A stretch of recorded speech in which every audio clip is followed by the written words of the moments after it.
శ్రీ కనకదుర్గా మాతకు నమస్కారం తెలియజేసుకుంటూ విజయవాడలోని పిన్నమనేని పాలిక్లినిక్ రోడ్లో సిద్ధార్థ హోటల్ మేనేజ్మెంట్ కాలేజ్ గ్రౌండ్లో ఏర్పాటు చేసిన దసరా నవరాత్రుల ఉత్సవాలను మనం ఇప్పుడు తిలకిస్తున్నాం.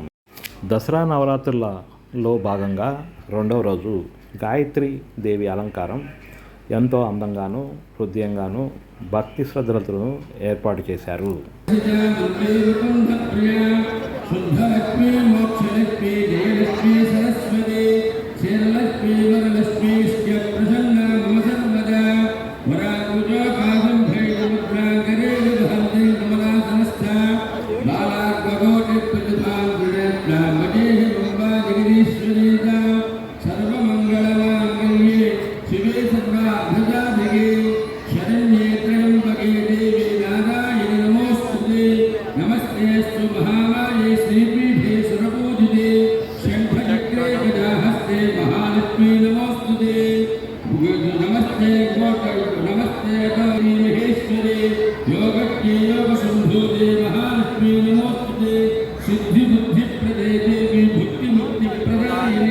मंत्रमूर्ति सदा महालक्ष्मी नमोस्तुते।